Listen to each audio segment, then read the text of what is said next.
All right, welcome to week five's intro for the 2020 summer course, NCTA's Beyond Stereotypes. Another optional video for you. So what this video is going to cover is an intro into Boxers, the book you're going to be reading this week. Some look at some of the historical characters, a quick review of the Boxer Rebellion. If you watched the previous video or you already know about it, feel free to skip that part. And a quick preview of our supplemental readings. All right, so let's start with Boxers.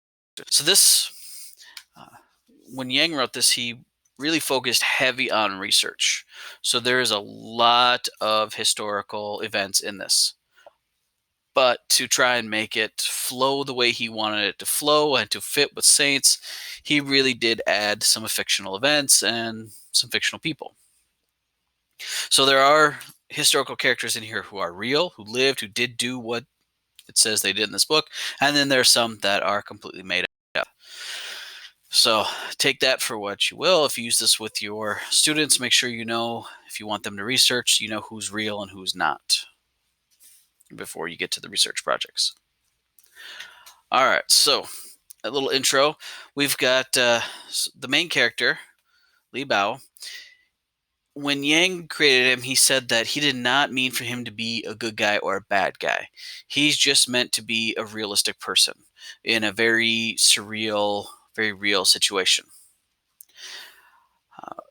One of the things that he wanted people to understand and be somewhat sympathetic as a character, and he really wanted you to be able to understand why Bao does what he does and to be able to root along for him.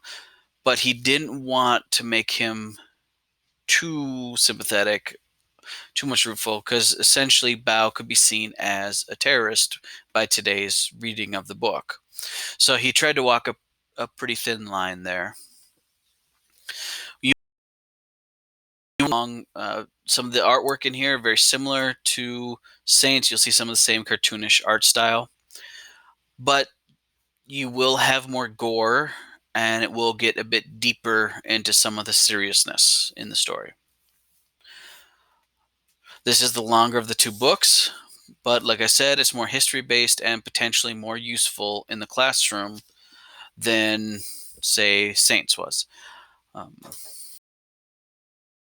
Less of the religion in there, which might make it a little easier to use in a public school. But the two used together really do provide a very interesting view of the war. All right, so some spoilers. Feel free to scan ahead. All right, so you'll see in the book that Bao transforms all the Boxers. They kind of transform into different gods. Bao turns into one. They're not able to figure out who he is. As you read through, there are some hints as to who he is, and then finally it comes out and tells you that he was first emperor. Qin Shi Huangdi, he was the legalist emperor of China. He's credited with creating the Great Wall, when in reality he started the project to connect pieces, and then the Great Wall wasn't finished till well after his death, well after his dynasty even was over. But he's a very important person in Chinese history. The Qin, I mean, he shapes China so much. He was not well liked. His view on people, on humanity, was very much like The Purge. If you've ever seen previews for that movie or the movies, he believed that people only behave properly when there are rules and laws with harsh punishments they're waiting. He did believe in rewards sometimes, but he also believed in burning pictures, working people to death. He saw all the people of China essentially as slaves. So he was not very popular, but he was very crucial in Chinese history. Very interesting person to look up. His dynasty is the shortest of all the Chinese dynasty. In fact, one of his family members even gets killed because he didn't have the right travel permit, and you were not allowed to travel without correct permits. But anyway, so then you've got the Kansu Braves and their leader. So uh, they are incredibly interesting when you look at them. So they were a group of Muslim Chinese soldiers. And they were originally brought together because there was a Muslim revolt in China. And so China brought together a bunch of Muslim Chinese soldiers to put down the revolt. Interesting logic there. But successful. And these soldiers, they dressed in traditional outfits, but they carried modern weapons. And they were very ferocious fighters, very famous fighters. Um, so there were about 10,000 of them. And uh, during the Boxer Rebellion, they were some of the bloodiest fighters. When the happened and all the Western armies came in and the Japanese armies came in, the the Kansu Braves suffered really, really just horrible losses because they tried to repel the Westerners and the Japanese soldiers. When they eventually did fall back, they fell back to protect the royal palace. And speaking of the royal palace, we've got the Empress Dowager here. So she's an interesting character in her own right. So she was, let's check my dates here. From 1861 to 1908, she is sent.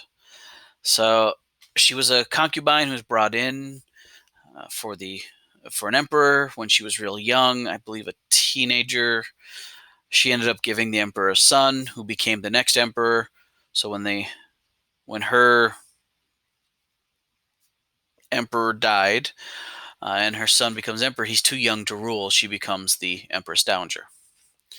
And then she basically never lets go. Her son dies. She puts her nephew on the throne, despite how things should have gone with the normal succession, because he was someone that she believed she could also control. And she does. She keeps running the government basically until she died.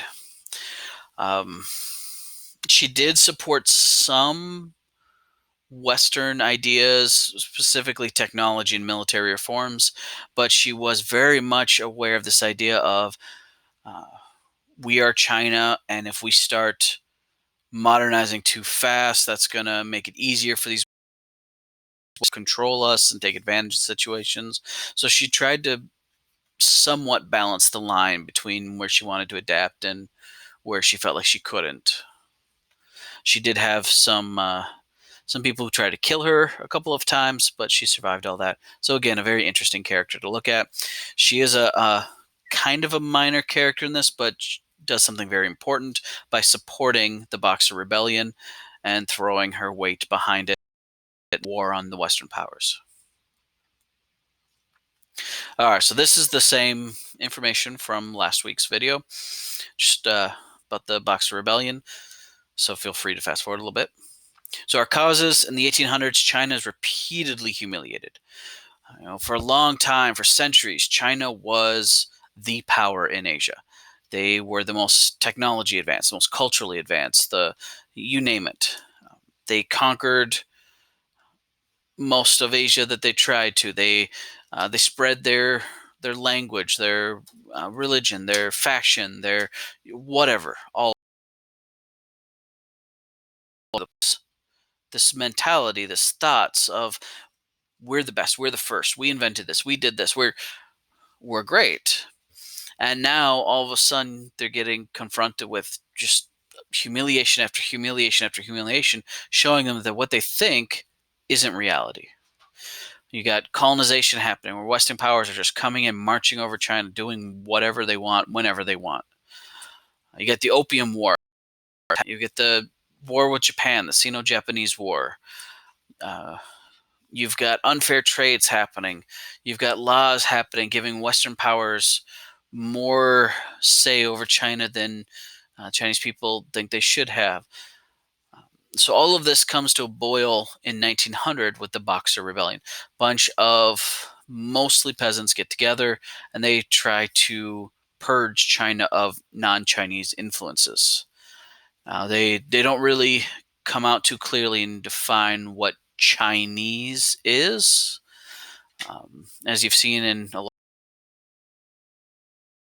lot, you know, non-blank always runs into problems, because how do you define what a particular culture is, especially in a place like China, which has so many different people, so many different ethnicities, cultures in there.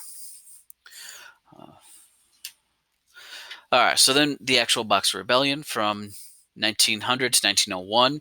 You got mostly peasants who they train. Uh, in fact, they get the name because they're training. They believe that if they trained a certain way and worked hard enough, that they could actually bounce bullets off of themselves, that they'd be impervious to bullets. They start marching towards Beijing, and all along the way, they are burning, destroying, killing foreigners that they come across, Chinese Christians, property that comes from Western cultures or is owned by Western people, just all sorts of death and destructions all along the way. In Beijing, they'll try to get into the Western quarters, but they can't, so they laid siege to it. And that's when the Empress backs the Boxer Rebellion, Empress Dowager. During the siege, the um, the Western powers and Japan will send in a combined military force to kind of free their people and put down the Boxer Rebellion. During the course of this 1 year, some estimates say that several hundred foreigners and several thousand Chinese Christians were killed, plus the Boxers. There are the aftermath of this essentially civil war. We've got China being forced to agree to some very harsh terms. The forts that protected Beijing, they had to be dismantled, destroyed. The Boxer and Chinese government officials who supported the Boxers, they had to be punished. Now, obviously, the Empress Dowager, her punishment's not really, so punishments could include up to death. Obviously, it didn't happen for the Empress Dowager. Foreign troops could now be stationed inside of Beijing. So now the capital is essentially occupied by the military of foreign countries. The argument was we need to be able to defend our people should a rebellion like this ever happen again, even though we're taking precautions to make sure that this can't happen again. China could not import guns or other arms for 2 years. Now, what's interesting in this is most of the Boxers, as you'll see in weapons and non-projectile weapons. But the import heavily favored no guns coming into China for 2 years. Or at least no guns coming in for the Chinese for 2 years. Western countries could still import their own guns to support their own troops. China was also told that it had to pay more than $330 million in reparations. Now, the good news is that a lot of that money did go back to China. But and this one last piece of this aftermath is that China does get weakened. The government does get weakened pretty bad here. And about a decade later, the dynastic cycle comes to an end. No more dynasties. Now in 1912, it's the Chinese Republic. All right, your supplemental readings. You have two choices here. So we've got one from Burma, and we've got one going out of East Asia into Southeast Asia. So we've got the two brothers here down on the end, on your lower left-hand side. New York Times article on these child soldiers. So sticking with this idea of going beyond stereotypes. A lot of people, they have stereotypes of child soldiers. They tend to think of Africa when China soldiers, even though Asia has a huge issue with child soldiers as well. Soldiers as being essentially slave workers, slave soldiers sent in to fight. If you've read something like A Long Way Gone, you have a very, very specific idea of what child soldiers were like. The two brothers were much more powerful in the army than you would think of. So they're pretty interesting to read about them. So you're going to be reading a New York Times article if you decide to read about them. Warrior woman here who leads a rebellion. a resistance warrior, as it were. There is some debate whether or not she was real, but a very interesting story. Uh, Definitely worth reading, I think. So those are your two choices. I look forward to reading your posts, and have a good week.